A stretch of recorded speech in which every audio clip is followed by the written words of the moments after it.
Eu já estou aqui disponível desde a... Tá, recebi aqui um aviso.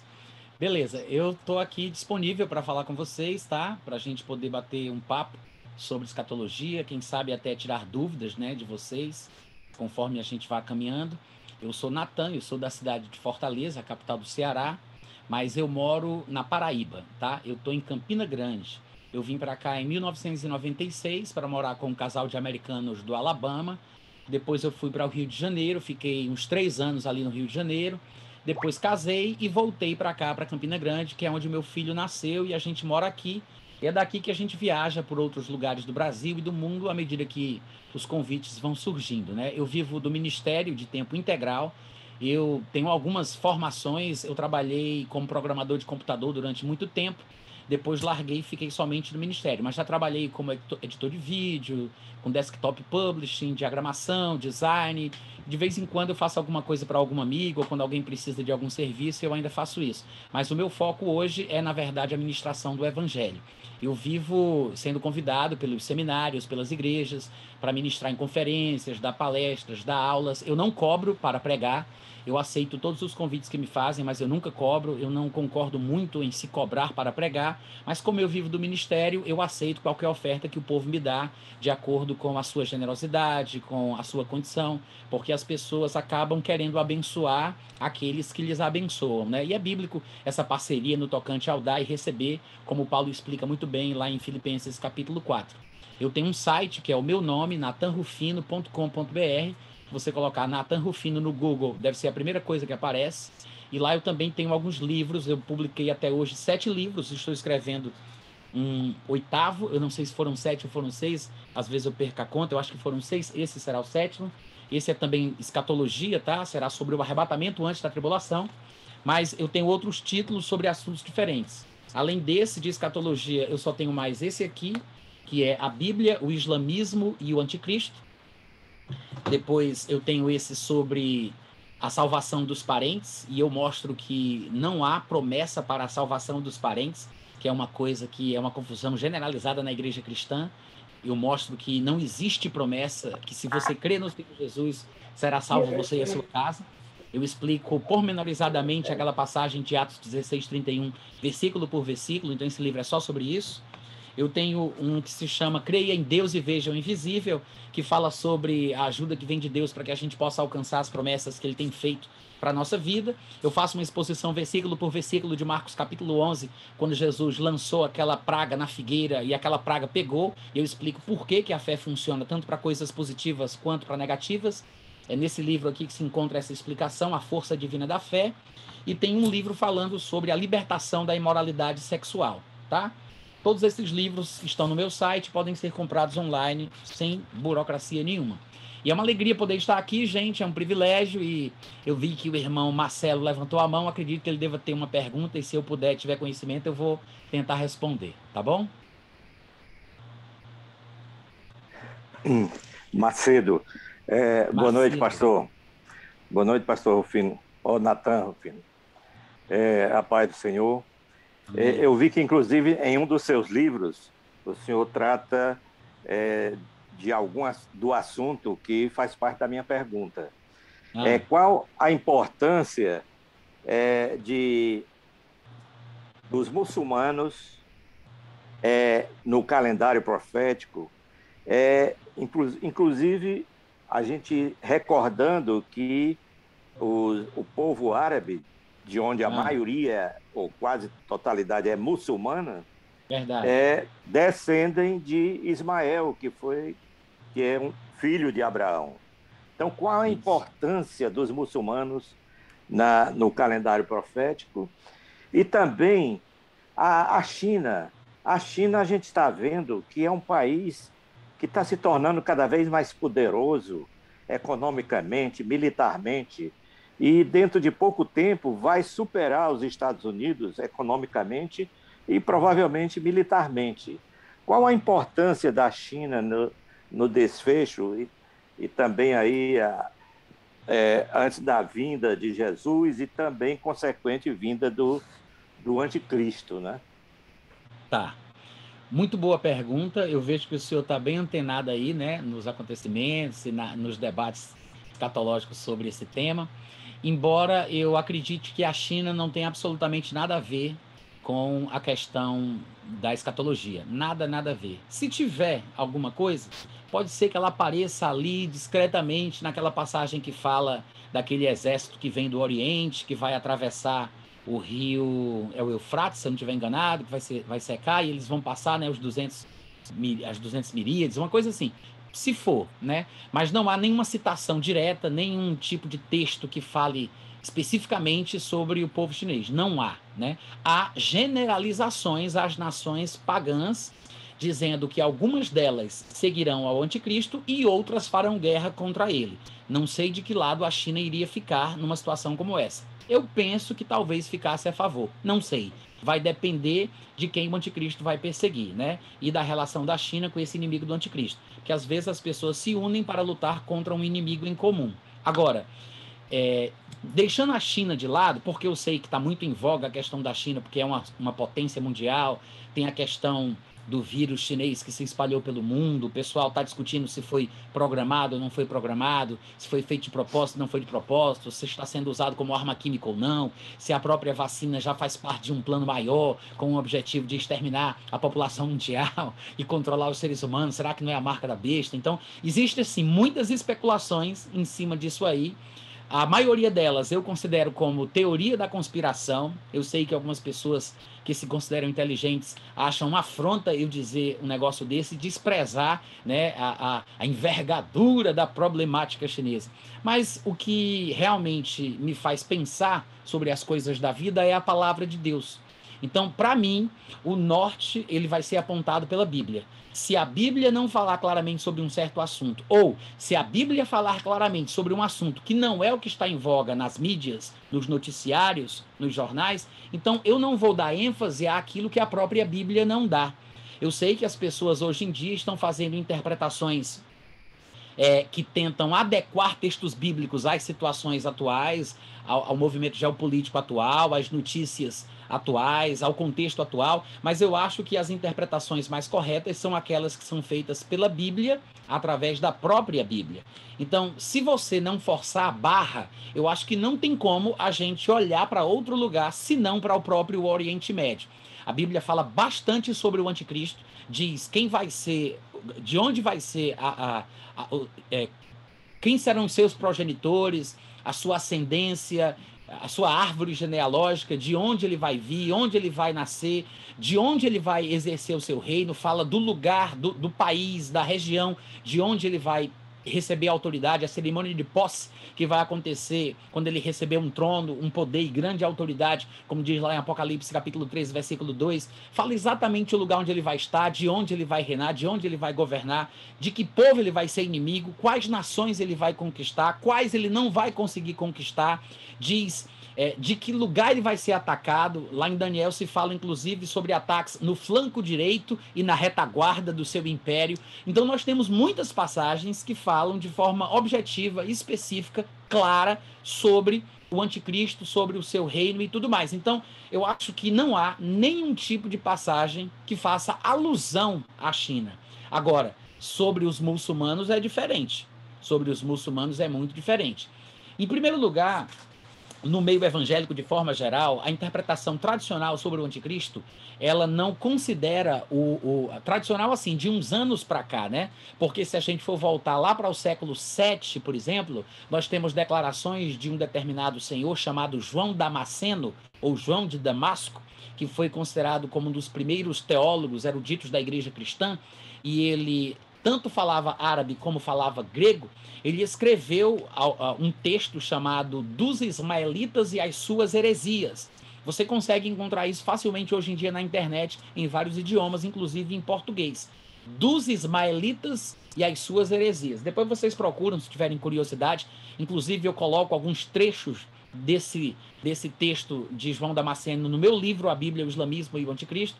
E ele já naquela época, no século VII, no ano 600 e alguma coisa, veja você, ele já falava que o anticristo iria sair da comunidade ismaelita. Olha que coisa interessante. Ele não foi o único que fez declarações como estas. Muitos outros eruditos, estudiosos e teólogos ao longo da história da igreja fizeram declarações assim. o foco de onde sairia o anticristo, ele foi mudando de tempos em tempos e ele já migrou de um lugar para outro. Houve uma época em que se tinha convicção que o anticristo viria do papado, da Igreja Católica Apostólica Romana. Durante uma época surgiu a ideia de que o anticristo sairia da comunidade europeia. Hoje em dia as pessoas estão mais plurais e estão pensando que pode ser qualquer pessoa influente de qualquer lugar do mundo, desde que ele esteja numa nação que seja uma superpotência. Então eles já não estão tendo mais critérios. Mas também porque, através da internet, as teorias de conspirações proliferaram e as pessoas não estão se baseando mais no texto bíblico e estão partindo agora de especulações, imaginações e ideias que elas têm. Mas, se nós fôssemos usar os textos bíblicos que falam sobre o anticristo e sobre o que ele vai fazer, sobre o período da tribulação, onde ele estará atuando, a gente vai ver que tudo se afunila para o mesmo lugar. E a gente também entende por que surgiram essas duas linhas que são as mais tradicionais na igreja cristã. Tanto a linha que defende o anticristo como um papa da Igreja Católica Apostólica Romana, como também um líder que virá da Europa.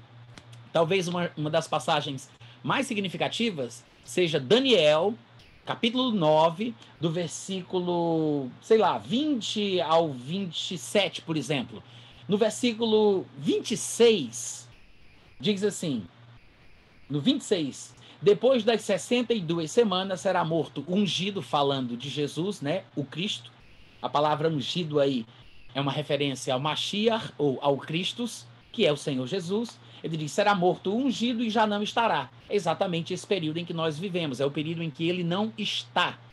Ele será morto e não estará. Depois da morte dele, sabemos que Jesus morreu aproximadamente ali pelo ano 33 depois de Cristo, o povo de um príncipe que vai vir, agora o texto está falando do anticristo. Todo mundo considera que esta passagem é uma passagem chave na interpretação de quem será o anticristo. Então, ele está falando, o povo do anticristo, trocando em miúdos, o povo de um príncipe que há de vir, o povo do anticristo, destruirá a cidade. Claro que quando ele diz a cidade, ele se refere à cidade de Jerusalém, não é qualquer cidade, é a cidade, e ele diz, e destruirá o santuário, obviamente é o santuário do povo judeu, que fica no Monte Moriá, que é o Monte Santo, o Monte do Templo, como nós chamamos hoje em dia. Então ele está falando aqui, Daniel, que um povo o povo do anticristo, o povo desse príncipe que surgiria num futuro distante, ele iria destruir a cidade de Jerusalém e iria destruir o santuário do povo judeu. Só que tem um detalhe. Nesse momento em que o anjo Gabriel conversa com Daniel e revela estas coisas, a cidade de Jerusalém já estava destruída e o templo não existia, porque tinha sido destruído. Na verdade, Daniel ele está tendo essa revelação na Babilônia, para onde foram levados cativos os judeus. Então, na Babilônia, Daniel recebe essas revelações e o anjo diz para ele o que vai acontecer no futuro. O que fica implícito? Fica implícito que a cidade de Jerusalém se reconstruiria, o templo dos judeus seria reerguido mais uma vez, mas futuramente seria destruído de novo. Ou seja, tanto a cidade como o templo, que estavam destruídos naquele momento em que o anjo Gabriel falava com Daniel, voltariam a ser reconstruídos, mas seriam destruídos mais uma vez. Essa profecia, o livro de Daniel, foi recebida por ele no ano ali mais ou menos 500 anos antes de Cristo. Então, do momento em que ele recebe a profecia até Cristo aparecer no mundo, o templo já tinha sido reerguido, como nós conhecemos a história dos evangelhos, que Jesus ele foi apresentado no templo, ele estava sempre no templo, o templo estava de pé, mas esse templo, no momento em que Daniel recebe a profecia, ele estava em ruínas, mas ele foi reconstruído e a cidade também, mas o anjo garantiu que depois da morte do ungido, como ele disse no texto que acabamos de ler, o templo e a cidade que se reconstruiriam seriam destruídos mais uma vez. Em outras palavras, no ano 70 depois de Cristo, poucos anos depois da sua morte, por volta ali do ano 33, né? Você adiciona aí mais uns 30 anos. No ano 65 começou um cerco do Império Romano na cidade de Jerusalém por causa de uma revolta do povo judeu. Vespasiano estava encabeçando aquele sítio à cidade de Jerusalém. Depois ele foi convocado de volta a Roma e ele colocou na incumbência de continuar aquela campanha militar do Império Romano contra Jerusalém nas mãos do seu filho, que era Tito.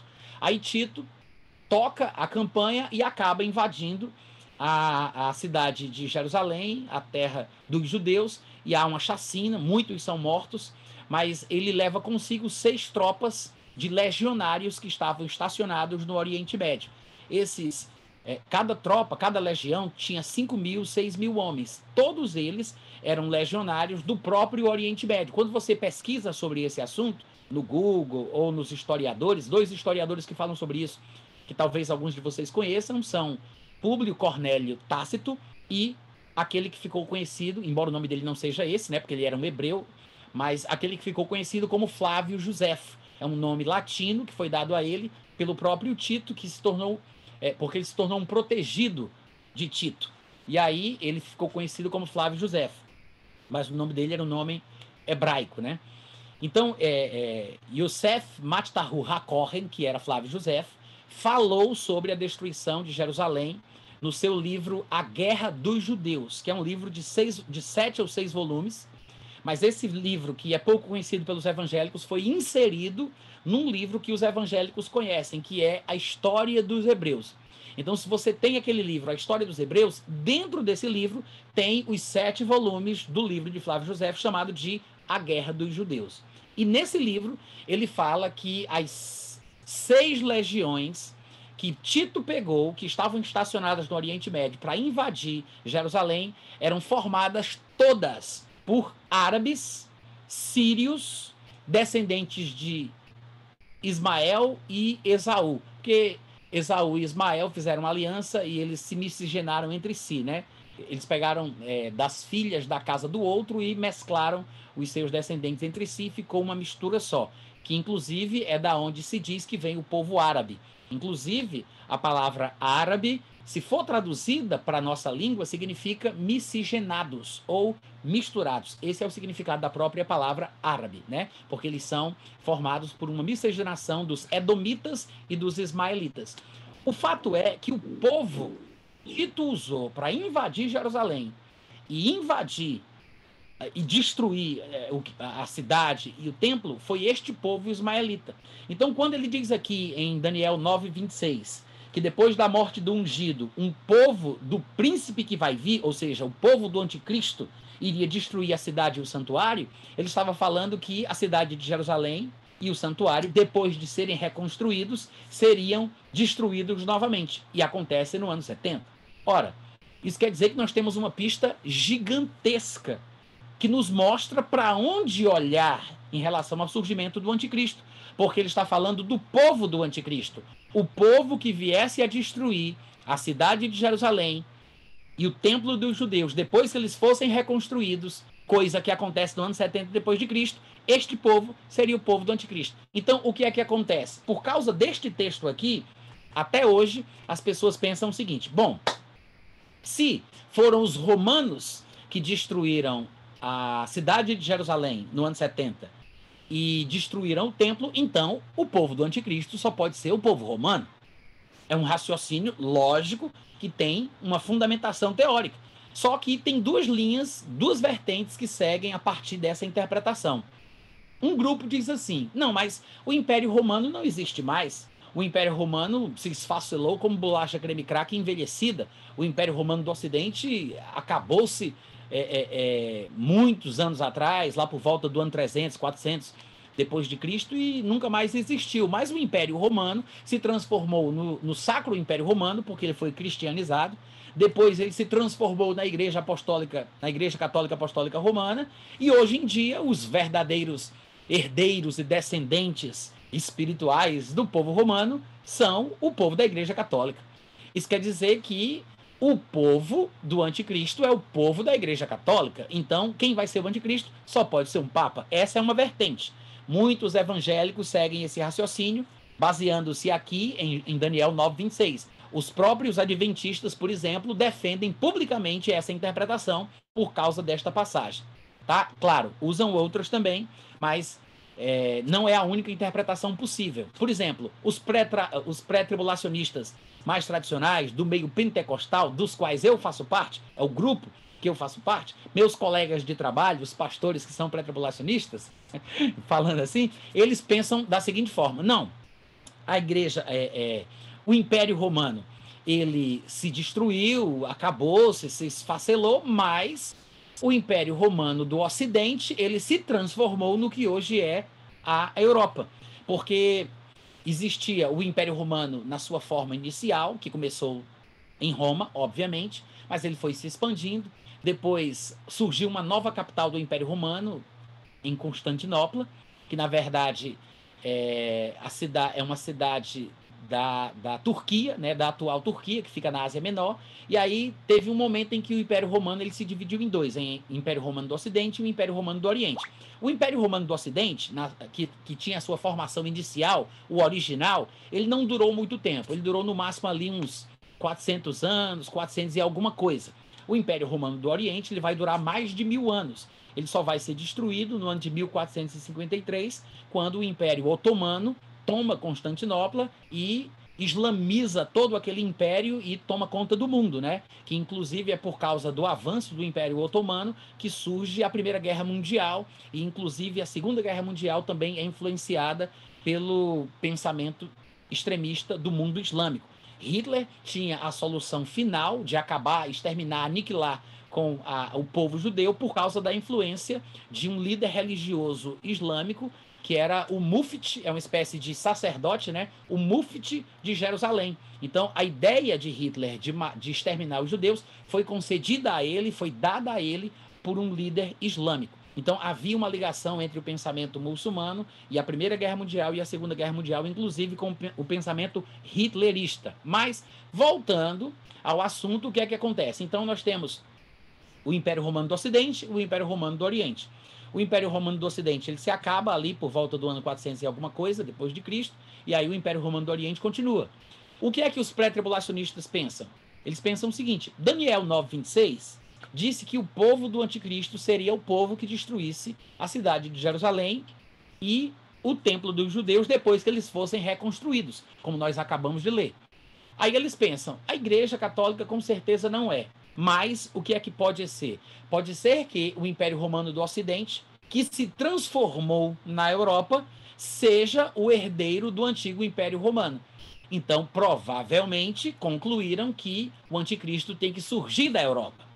É por isso que pessoas que seguem essa linha de raciocínio, que seguem essa interpretação, eles defendem que o anticristo será europeu. Ele não pode sair de nenhum outro lugar, ele tem que sair da Europa. Alguns de vocês que já tiveram a curiosidade de assistir aquele filme Deixados para Trás, vocês devem ter visto que o anticristo ele é italiano. O nome dele é Nicolai Carpaccia, né? É do norte da Itália. Capiche? Ele é italiano. Por quê? Por causa dessa interpretação de Daniel 9:26. Porque esses irmãos que prestaram consultoria às pessoas que montaram, que produziram o filme, eles são todos de linha pré-tribulacionista. Inclusive, a grande maioria deles são pessoas que eu conheço, que eu leio, que eu admiro, que eu sigo. Eu sigo a linha pré-tribulacionista que estes irmãos também seguem. Mas, em alguns pontos, eu divirjo. Eu acho que essa interpretação do anticristo ela está aquém da verdade bíblica. Então, eu mudei o meu ponto de vista, que era igual ao deles, quando eu me deparei com alguns textos do Novo Testamento, do Antigo Testamento, que pareciam apontar para um descendente de Ismael como o futuro anticristo que o mundo vai conhecer. E esse próprio texto de Daniel 9:26 mostra isso, só que as pessoas não percebem. Quando você lê aqui, por exemplo, a palavra povo, se vocês tiverem dicionários, hoje em dia todo mundo tem uma Bíblia eletrônica, um dicionário das palavras originais no celular, né? Tem um aplicativo de Bíblia que no celular você toca na palavra e aparece a palavra original. Se você tocar na palavra povo, que está ali no original, em Daniel 9:26, você vai ver que a palavra é am. Essa palavra hebraica, am, ela significa povo no sentido de etnia, não é povo no sentido de cidadania. Há uma diferença entre etnia e cidadania. Só para vocês entenderem a diferença e por que é importante observar que é essa palavra que aparece ali, que ele está falando de uma raça, como nós falávamos antigamente, né? Porque não existem raças. Existe uma raça só, que é a raça humana. Existem traços e características étnicas que nos diferenciam uns dos outros. Mas raça só tem uma, que é a raça humana. Mas antigamente a gente falava, né? A raça, essa raça, daquela raça. Essa palavra fala sobre estas características étnicas de um povo. E como eu disse, eu vou exemplificar, existe diferença entre etnia e cidadania. Lembram daquela passagem no Novo Testamento, quando Paulo ele é preso, e aí um oficial romano manda bater em Paulo, e quando eles vão bater em Paulo, os soldados, aí Paulo diz assim: quem foi que deu para vocês a autoridade de espancarem um cidadão romano? Aí os soldados param e vão falar para o oficial. E quando o oficial sabe que ele é um cidadão romano, ele vai até Paulo e pergunta: quanto é que você pagou para ser cidadão romano? Por que ele pergunta isso? Porque naquela época era possível você comprar uma cidadania. O Império Romano ele estava muito grande e ele estava engolindo as nações. Então, a própria terra de Israel ela estava debaixo do controle do Império Romano. Nós vemos os textos da Bíblia e mostram Jesus nascendo no Império Romano, Paulo nasce no Império Romano, o povo viveu debaixo do Império Romano, então o Império Romano estava conquistando as nações, a Síria, o norte da África, a terra de Israel. E aí o Império Romano teve uma sacada inteligente. Eles disseram: vamos vender a cidadania, porque ser romano era status, né? Eu sou cidadão romano, então a pessoa podia pagar pelo título de cidadão romano. E aí tinha uma das leis do Império Romano que era o seguinte: se você paga pelo título de cidadão romano, você é considerado cidadão romano, e a partir dali os seus descendentes, o seu filho, o seu neto e toda a sua linhagem vai ser romana também. Eles vão ter o privilégio de serem romanos de nascença, por causa de um progenitor que pagou pela cidadania, pelo título, que era muito caro. Então, aquele oficial romano, ele disse: eu paguei pelo título de cidadão. Você pagou quanto? Aí Paulo disse: eu sou romano de nascença. Por quê? Porque Paulo sabia da lei romana de que quem paga tem os seus filhos a partir dele como cidadãos de nascença. Então, um avô de Paulo, pai de Paulo, alguém nos ancestrais de Paulo tinha pago pelo título de cidadão romano e ele usufruía da lei romana e podia reivindicar a sua cidadania de nascença. Paulo não tinha nascido em Roma. Nós sabemos que ele nasceu em Tarso. É por isso que ele é chamado de Saulo ou Paulo de Tarso. Tarso é uma cidade na costa não, no sudeste da Ásia Menor, na atual Turquia. Então ele nasceu ali.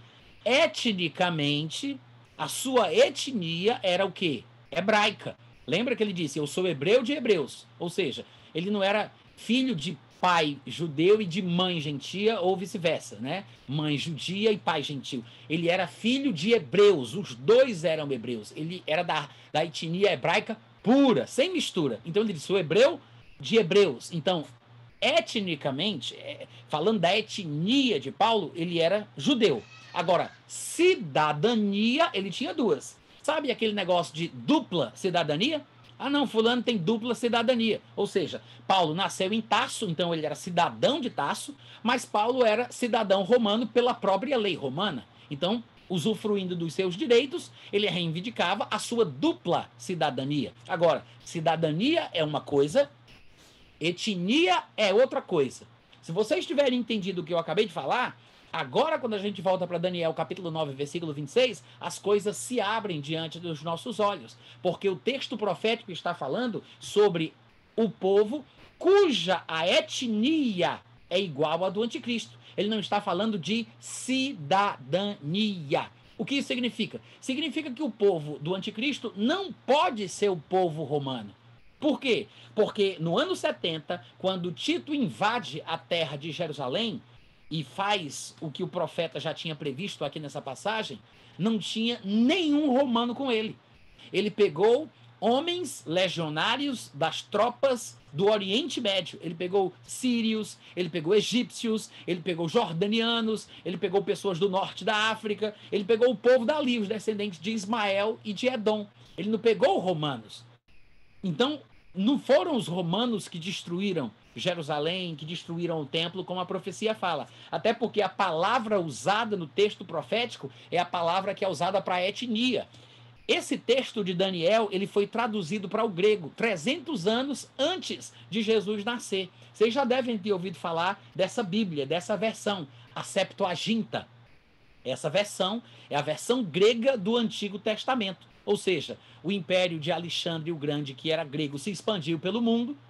Com ele foi a língua grega, tanto é que o grego dominou o mundo inteiro, que quando o Novo Testamento foi ser escrito, Quem escreveu era judeu, mas escreveu na língua grega porque era a língua mais falada na ocasião, porque o grego se espalhou pelo mundo. Então, foi solicitado que 72 ou 74 ou 70, não se sabe o número ao certo, homens judeus sábios fizessem uma tradução das suas escrituras proféticas para a língua falada do mundo daquela época, que era o grego.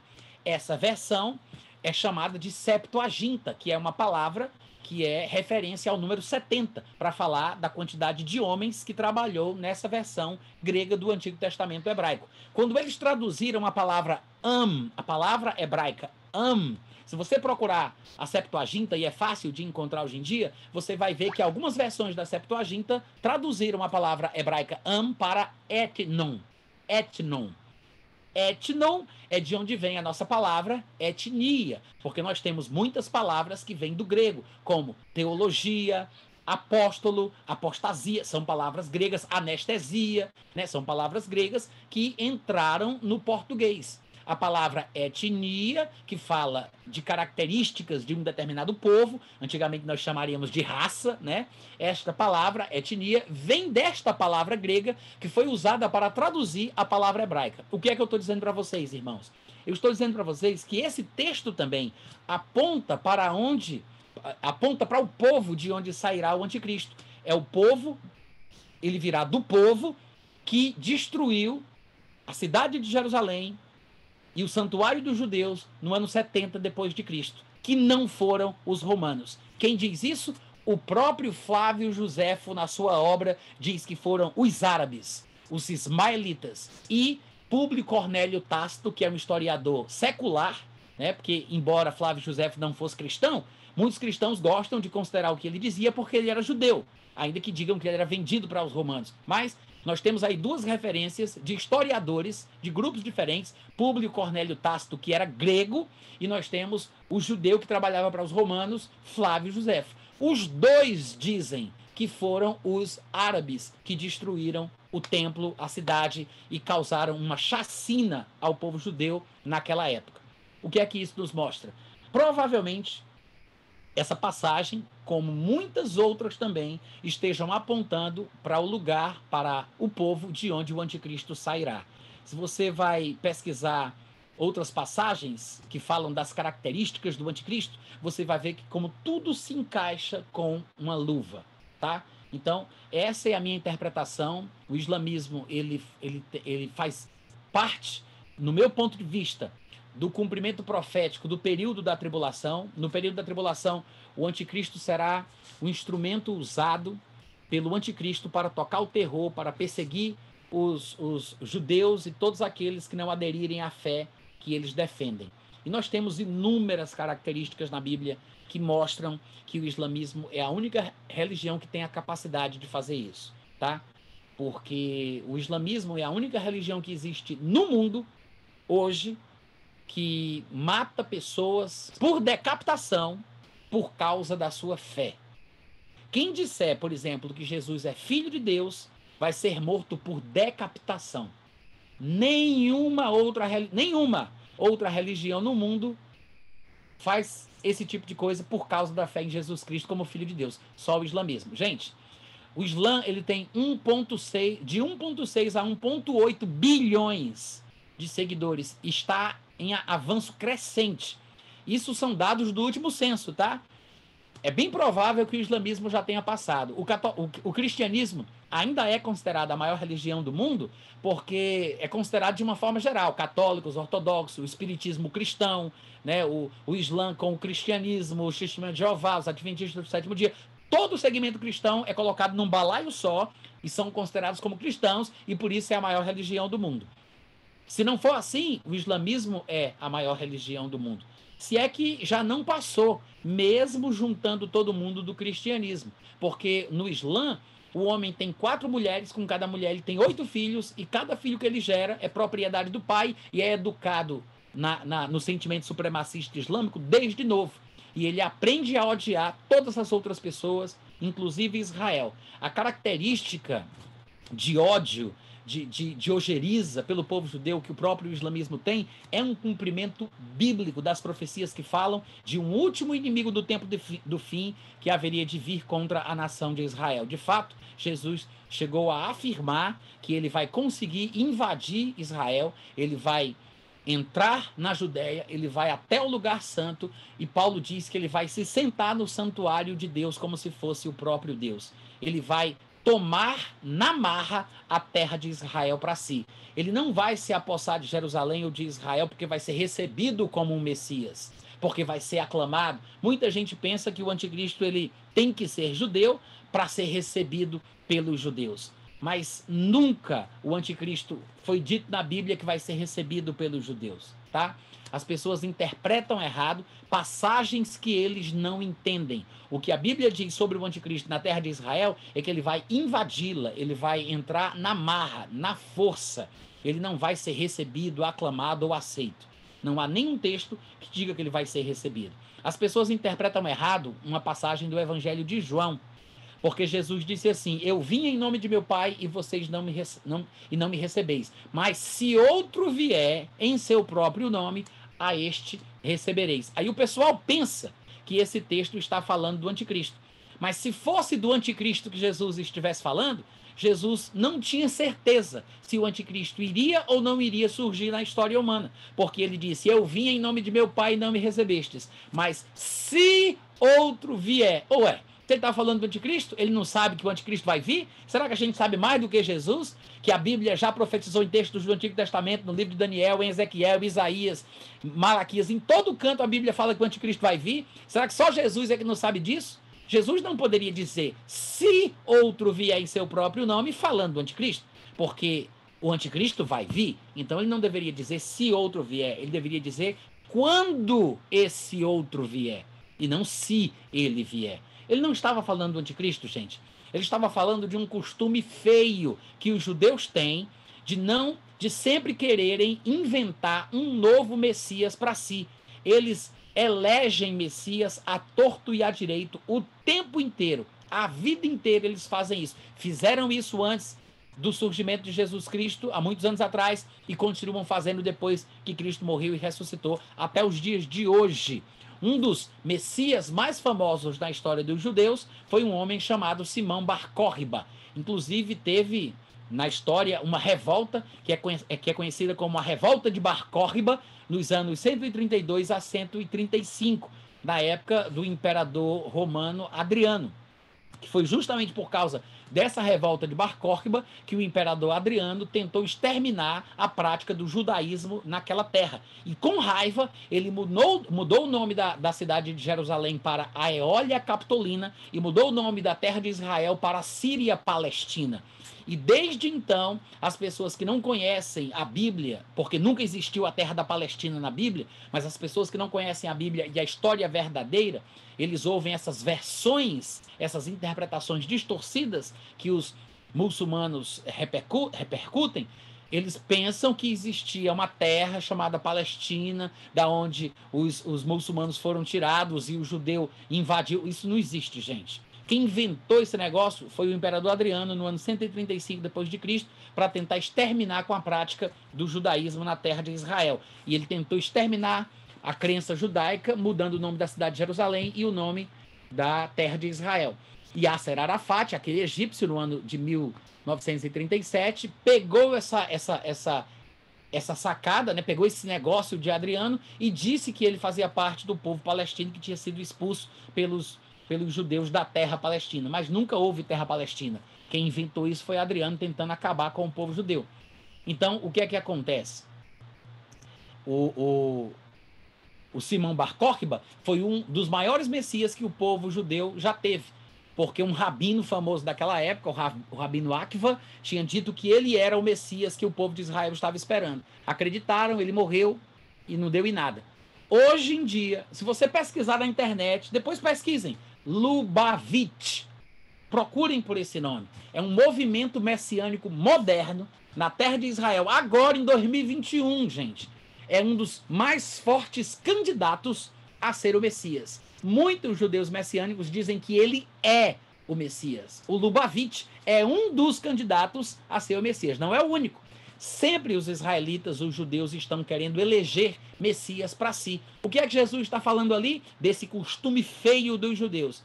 Ou seja, ele diz: eu sou o Messias enviado pelo Pai, e vocês não me recebem. Mas se qualquer outro aí vier, em seu próprio nome, se levantar, se disser que é alguma coisa, se ele tiver um pouquinho de retórica, de convencimento, vocês caem na conversa dele e vocês vão dizer que ele é o Messias.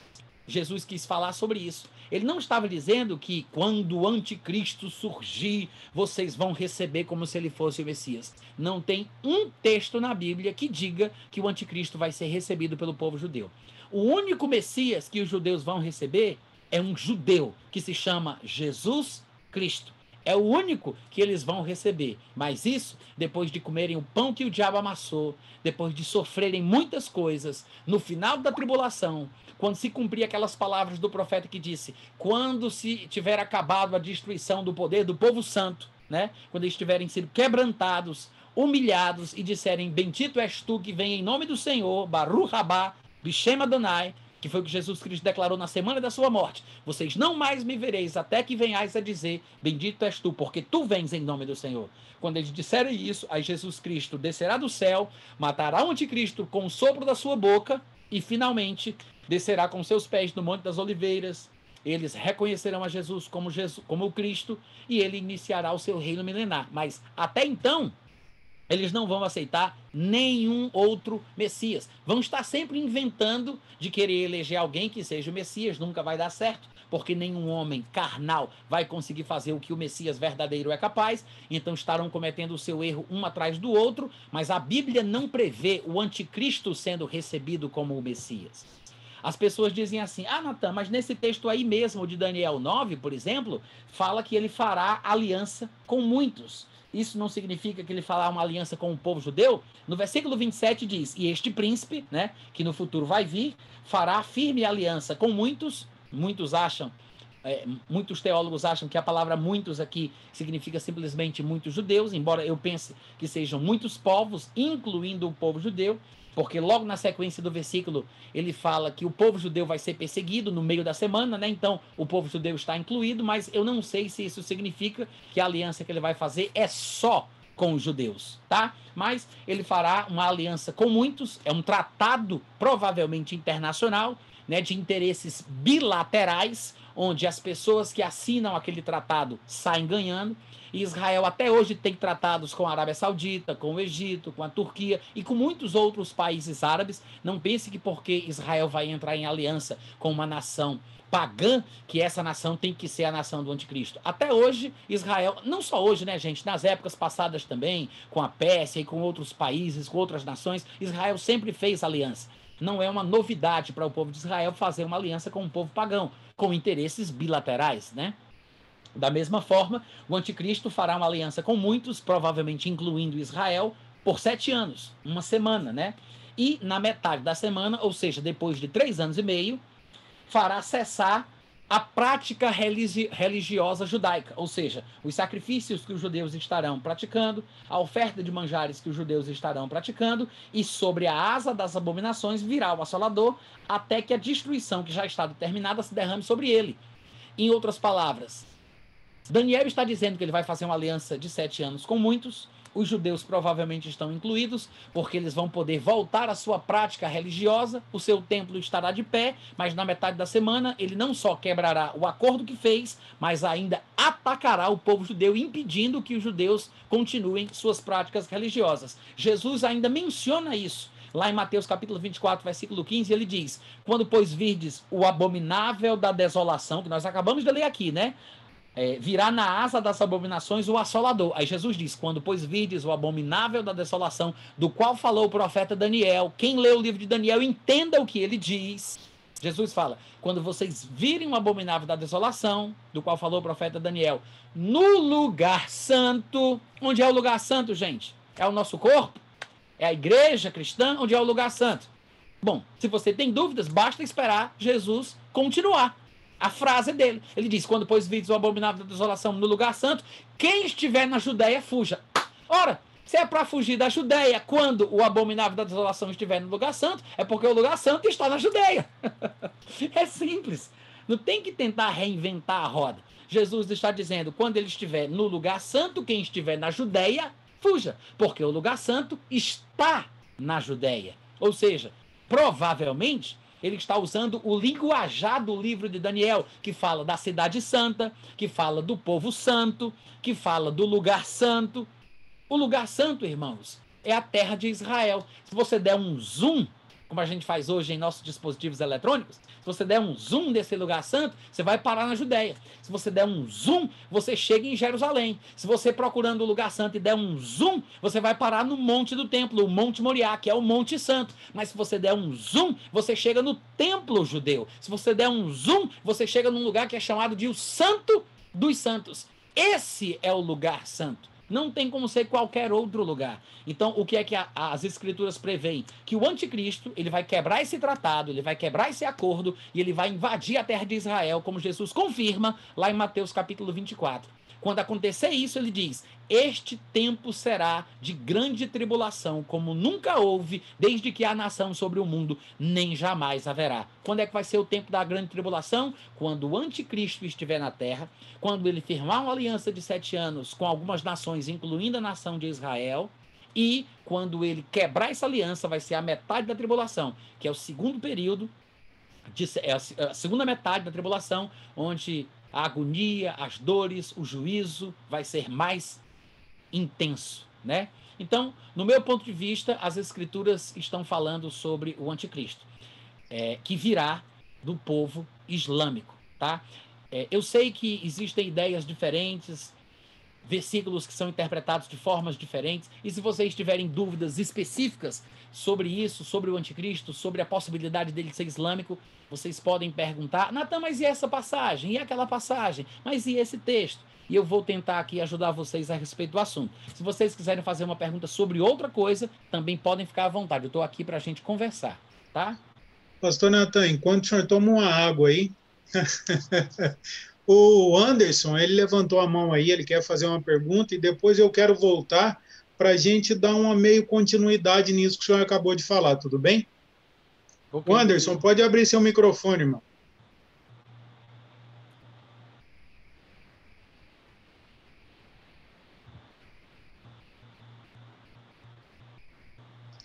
Bom, enquanto o Anderson abre o microfone dele, pastor Natan, isso tudo que o senhor falou aí até agora, ele vem de encontro àquela procura da Arca da Aliança que o pessoal está fazendo, né? E que aquele cidadão lá da Arábia Saudita está querendo construir o terceiro templo, né?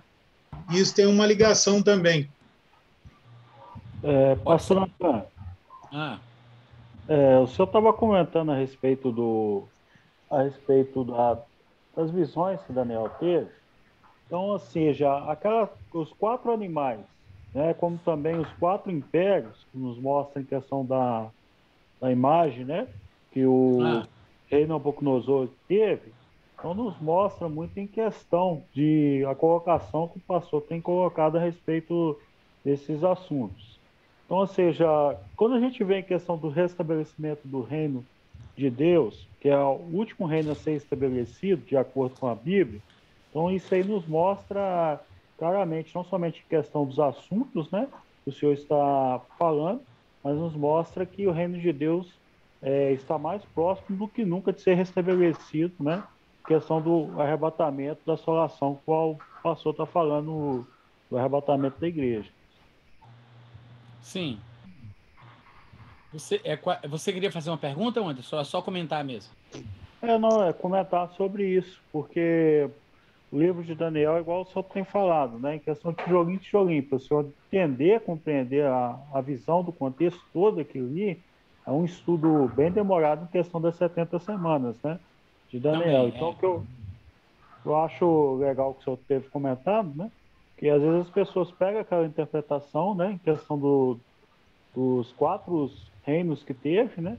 E também com o último. Então há uma grande confusão literal na interpretação desses textos. Então ficou muito bem colocado a colocação do senhor em questão desse assunto. Inclusive, Anderson, Você mencionou aí rapidamente a estátua do sonho de Nabucodonosor, né? Se você lembra da história,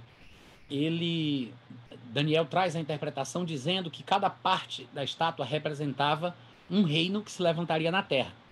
E cada metal, ao longo né? Oi? Cada reino da terra, que no caso foi os babilônicos, né? Depois Sim, veio os é isso mesmo que eu estou dizendo. Cada parte da estátua representava um reino que se levantaria da terra. Cada parte da estátua, né? E se você vai olhar no livro de Daniel, essa mesma coisa ela se repete ao longo dos capítulos, como se ele fosse dando um zoom e explicando com mais detalhes. A visão do capítulo 2 é o sonho de Nabucodonosor com a estátua, mas um pouco mais para frente, no capítulo 7, Daniel vê aqueles animais. Depois, mais para frente, é outra visão de dois animais, um bode e um cordeiro lutando. E assim vai sucessivamente explicando mais detalhes do que vai acontecer. Mas quando você vai observar cada uma das passagens, cada uma das visões, inclusive a do sonho de Nabucodonosor, quando ele fala sobre cada parte da estátua que representava um reino que se levantaria na terra, todos os reinos que são representados ali são reinos pagãos. Não tem nem um reino que seja judeu, né, para dizer que o anticristo ele vai vir da nação judaica. Tanto é que a cabeça é o Império Babilônico, os braços e o peito é o Império Medo-Persa. Depois a parte de bronze que começa mais ou menos no estômago e vai até a metade das costas, ou até os quadris, dependendo da versão que você usar, é o Império Grego. E depois o Império das Pernas de Ferro não diz qual é o império. O livro de Daniel só fala do Império Babilônico, Medo-Persa e Grego. Ele diz que são esses no próprio livro, mas o das Pernas de Ferro ele não fala, né? Então, muita gente interpreta de acordo com a sua linha de pensamento. Muita gente pensa que é o Império Romano, mas o Império Romano ele não tem características que cumpram o que Daniel explica sobre as Pernas de Ferro. Mas aí aparece o Império das Pernas de Ferro, que é o Império do Anticristo, que depois vai ressurgir no final na forma da mistura, na forma da mistura do barro com o ferro. Então, são duas fases para esse império, na fase das pernas e na fase dos pés. Só que, assim como todos os impérios anteriores foram liderados por homens pagãos, da mesma forma, para manter o padrão, esse último império, que é representado pelas pernas e pelos pés, deve ser um império pagão também. O que quer dizer que o anticristo não pode ser um judeu. É mais uma confirmação. Até mesmo Daniel 9:26, que a gente leu aqui, né, inicialmente, quando ele diz o povo de um príncipe que vai vir destruirá, falando do povo do anticristo. Ora, fica claro que ele está falando sobre um povo que não é o povo judeu. Ele está falando o povo de um príncipe que virá. Ou seja, é um outro povo que não é o povo judeu. Ele está falando de uma invasão de estrangeiros ao povo judeu, à terra dos judeus, à cidade dos judeus, às tradições dos judeus, o templo dos judeus. Ele está falando de um povo invadindo o povo judeu. Ele não está falando do povo judeu se auto-atacando, né? Como se fosse uma espécie de guerra civil. Ele não está falando disso. Ele está falando de um ataque externo, de estrangeiros, de pagãos, de povo gentil. Porque o povo do anticristo é um povo gentil, porque o anticristo é um gentil. Ele não é judeu. É mais uma confirmação. Eu só peguei o gancho aí da estátua para falar especificamente sobre isso, tá? Se alguém quiser fazer mais alguma pergunta, É interessante, pastor Natan, que assim, quando o senhor mencionou aí dos ismaelitas, né? E está passando agora aquela série lá, o Gênesis, né? E a gente vê bem claro na Bíblia, e também nessa série aconteceu quando Deus faz a aliança, quando ele renova a aliança com Abraão, né? Que ele diz que faria de Ismael pai de 12 príncipes. E Exatamente. Alguns desses o senhor citou aí, né? Então é interessante, né, essa ligação e que realmente deixa cada vez mais forte esse entendimento que o senhor tem passado para nós. E com relação àquela procura da Arca da Aliança que eu falei, se o senhor puder comentar alguma coisa, por favor. Eu desconheço essa história. Desconheço, Tá. Rogério. Inclusive, é uma empresa, quando o senhor mencionou do filme Deixados para Trás, me trouxe à memória a busca da Arca, porque é um povo italiano, que eles têm feito buscas ali, né, perto do templo, e dizendo que eles sabem onde está a Arca da Aliança. Né? Olha, então, aí já começa todo um... Quando eu fui em Israel, eu fiz um passeio turístico num lugar chamado o Instituto do Templo.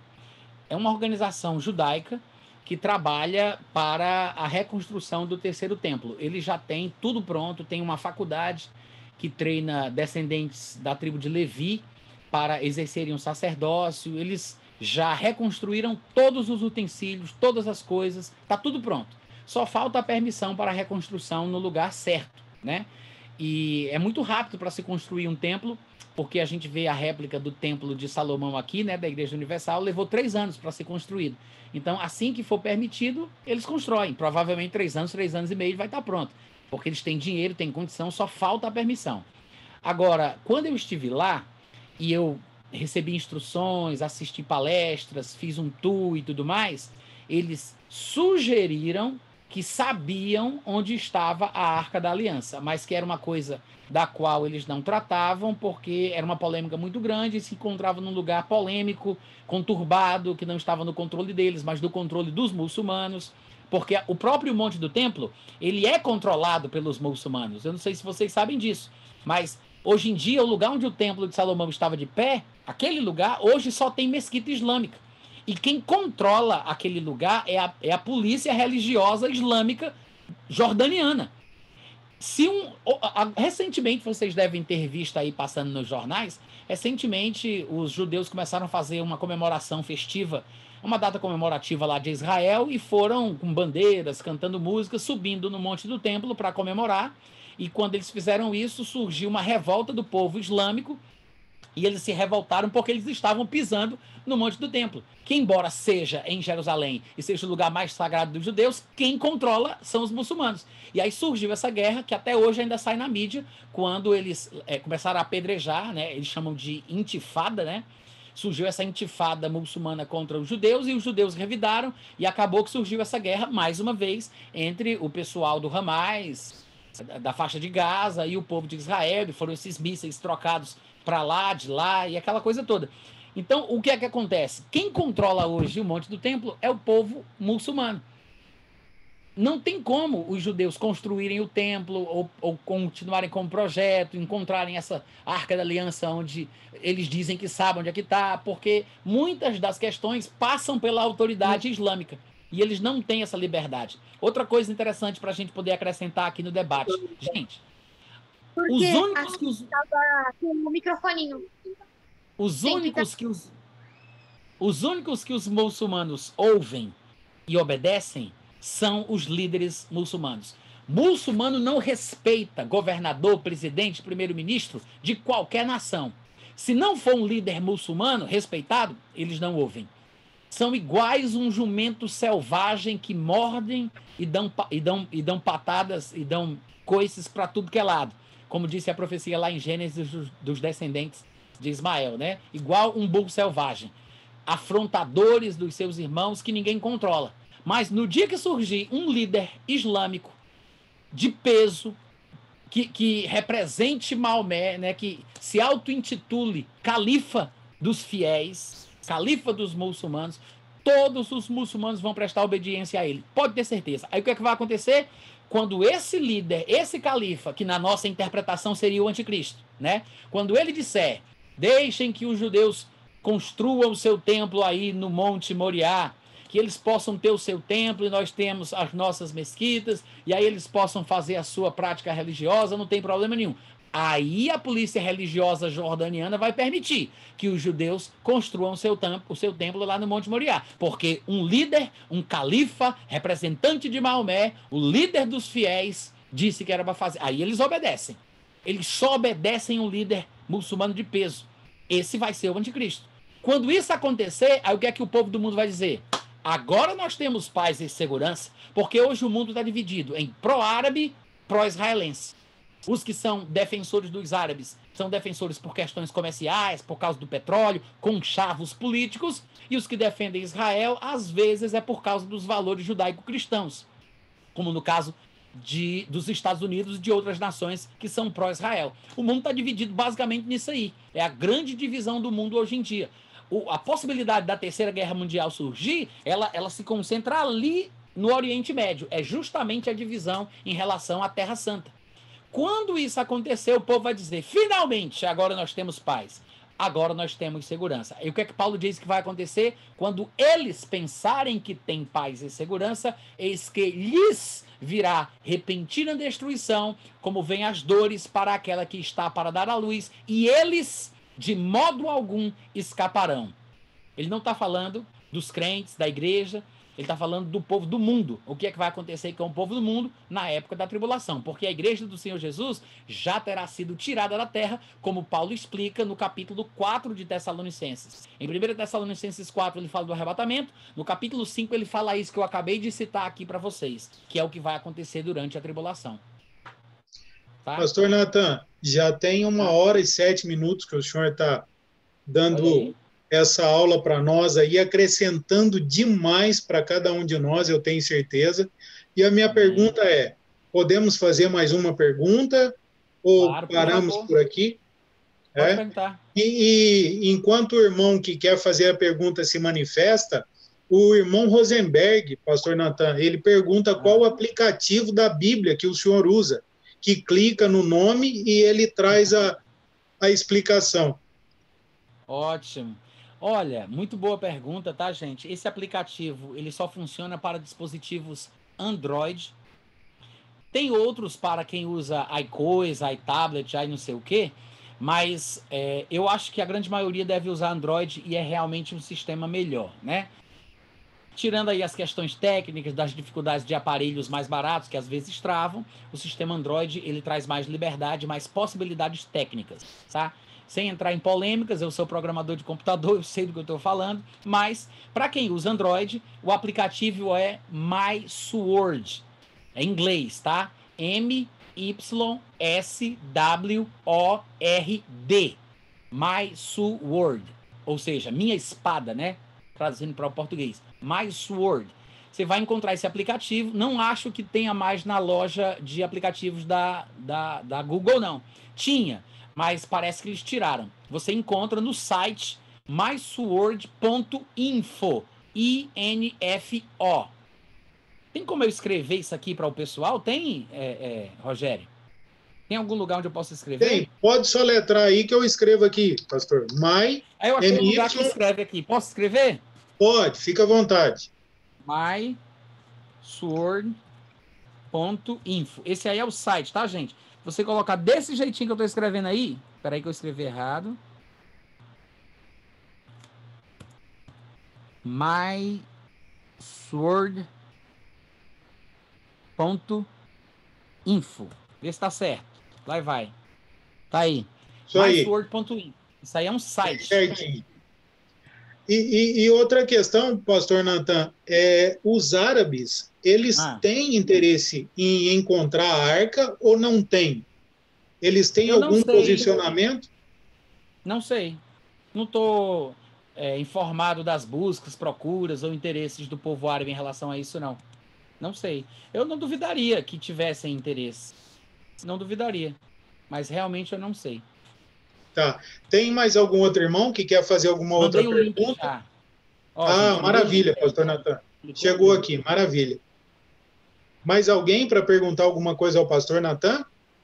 Quero lembrar que para você conseguir colocar o dicionário que toca na palavra, que abre o original, você vai precisar instalar o dicionário, tá? Porque isso aí é o aplicativo, mas aí como aplicativo você tem que colocar as bíblias, tem comentário, tem dicionário, tem livro, tem mais de 40 bíblias em português de graça para usar nesse aplicativo. Mas você vai ter que aprender como é que usa, onde é que acha, como é que bota, tá bom? Então, lembrem-se disso. Tem explicações no YouTube, no Google aí, se você pesquisar, você vai achar. Tem grupos no Telegram, onde o pessoal troca informação sobre o aplicativo, compartilha módulos de Bíblia, dicionário, etc e tal, tá? Vocês vão ter que fazer uma pesquisazinha. Mais pastor Natan, eu vou passar para o irmão Reginaldo, ele também quer falar alguma coisa, mas a irmã Graça, ela pergunta aqui no bate-papo se nós estamos ou não no princípio das dores. Não. Princípio das dores é uma expressão que é considerada como um termo técnico para a primeira metade da tribulação. Lá em Mateus 24, Jesus Cristo estava falando que não ficaria pedra sobre pedra que não fosse derribada do templo em Jerusalém e falando sobre um futuro juízo que viria sobre o povo judeu. os discípulos perguntaram: que sinal haverá para a consumação do século antes da tua vinda? Falando sobre a consumação dessa era e o início do reino do Messias, né?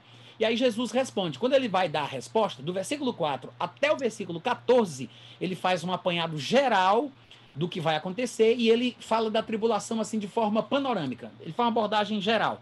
Nesse momento, ele cita o princípio das dores como uma referência à primeira metade da tribulação. Aí do versículo 15 até o versículo 27, se eu não estiver enganado, do 15 ao 27, deixa eu ver se é 27 mesmo. Mateus 24... é do 15 até o 28.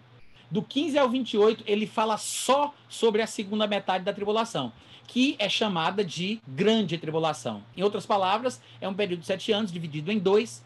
A primeira metade nós podemos chamar de princípio das dores, e a segunda metade é a grande tribulação, porque ela vai aumentando intensamente. Essa ideia de dor associada ao período da tribulação é uma figura que aparece nos textos dos profetas do Antigo Testamento. Vocês devem lembrar que lá em Jeremias capítulo 30, Jeremias diz que via os homens em dores e ais se contorcendo como uma mulher parturiente. Homens fortes e poderosos em posição de mulheres parturientes, que sentem dores na hora de dar à luz. E no versículo 5, ele diz que este será o tempo para a angústia de Jacó.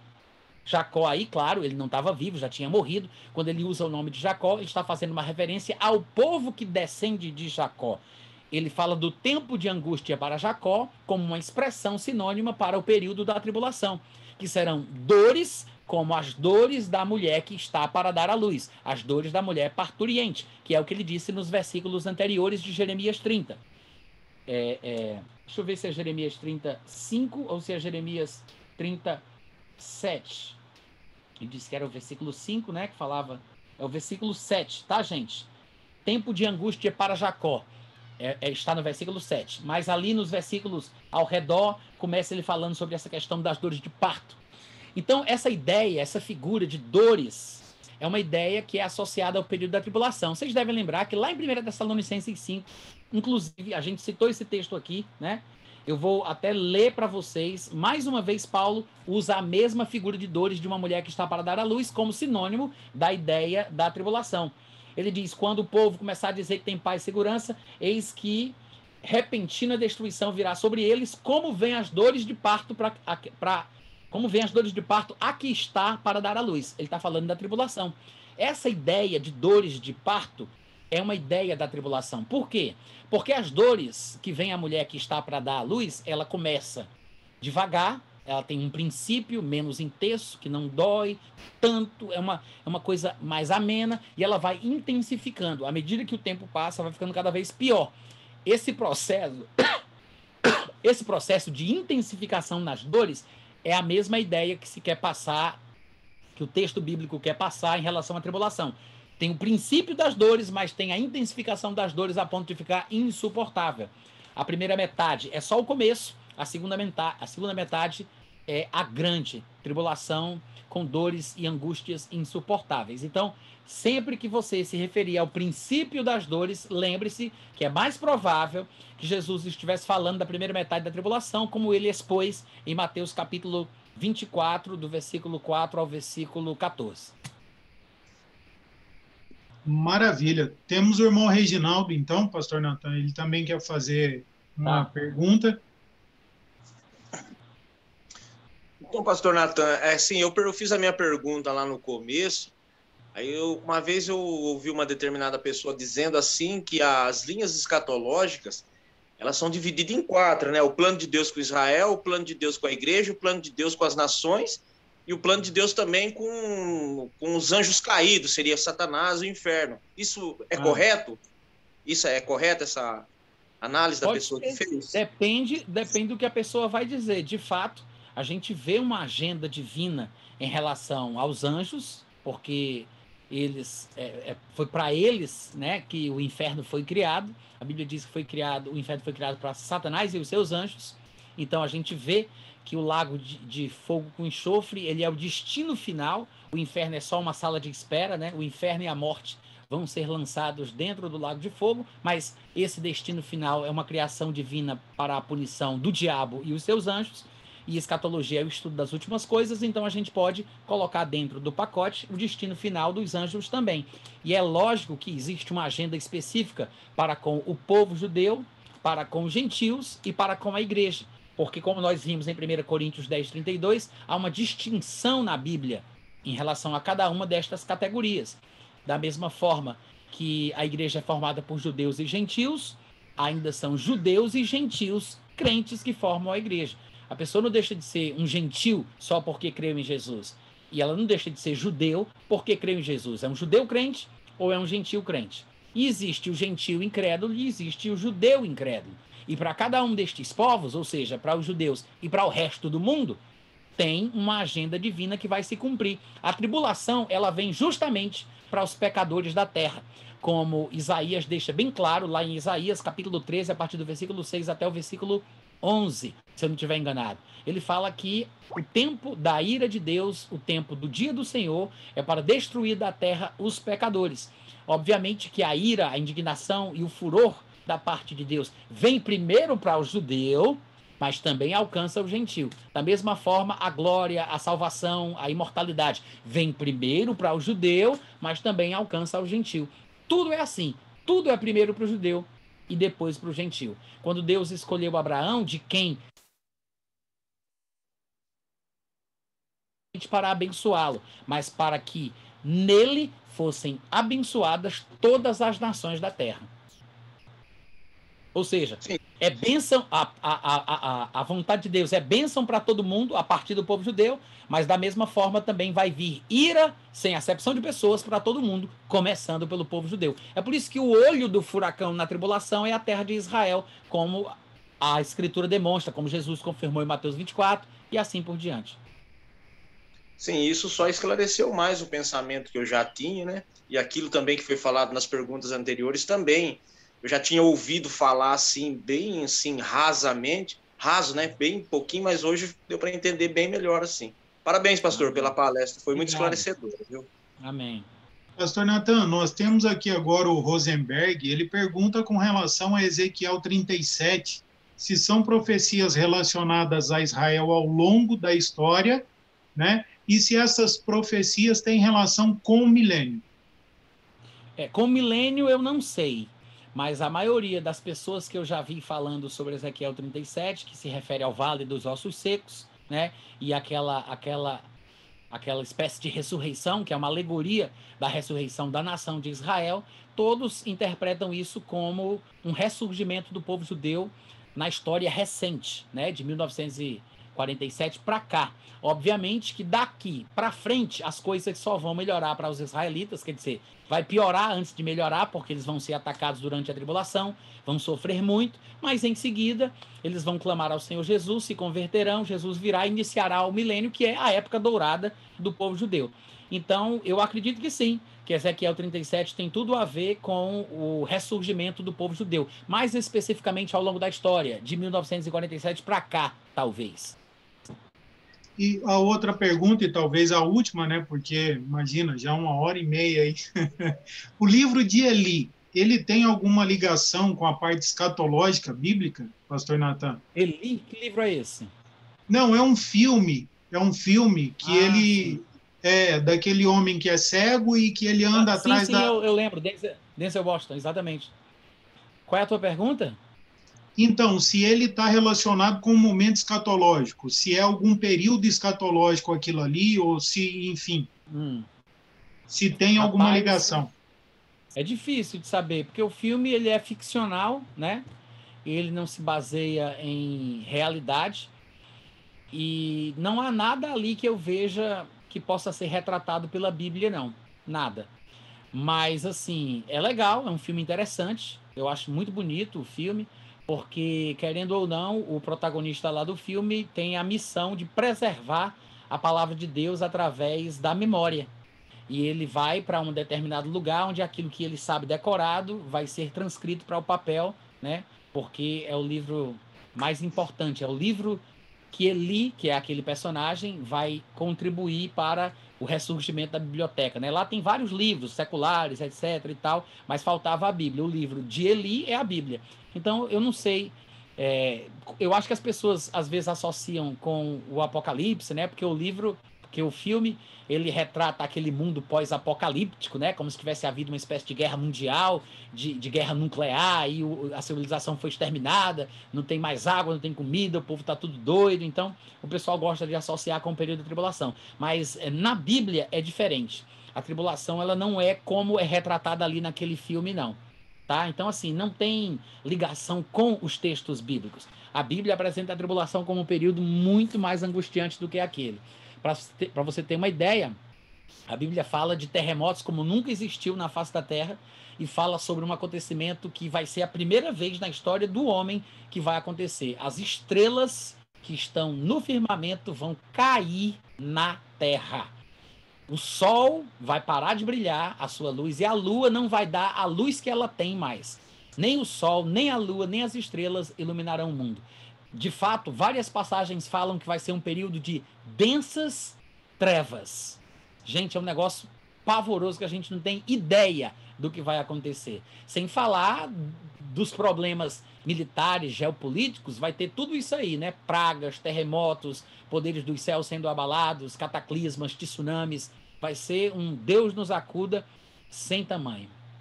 É como se no final de tudo voltasse ao início de tudo. Que a terra era sem forma, vazia, era um caos. Era plena escuridão. Nesse sentido, sim. Verdade. Mais alguém para perguntar? Mais uma pergunta? Rogério, vamos deixar o pastor. Deixa eu te perguntar uma coisa. Essa gravação que você faz dessa live, grava todas as telas ou tela por tela? Como é que grava? Não, ela grava a tela com o senhor falando. Só eu falando ou todo mundo que está aqui aparecendo? Não. Aparece no momento que a pessoa fala, aparece a pessoa. Né? Mas eu posso pedir o pastor André para colocar só o palestrante ali no meio da tela. Não, eu entendi. É porque eu queria também ter acesso à gravação depois, porque se tiver ficado bom, eu vou fazer uma edição e postar no meu canal, tá bom? Ah, sim, vou pedir o pastor André para encaminhar para o senhor depois. E já aproveitando, falando do pastor André, pastor Natan, como ninguém se manifestou, a gente vai deixar o senhor descansar, porque já tem 1h e tanto, né? E a gente precisa respeitar, apesar da gente querer mais, né? A gente quer ouvir mais sempre.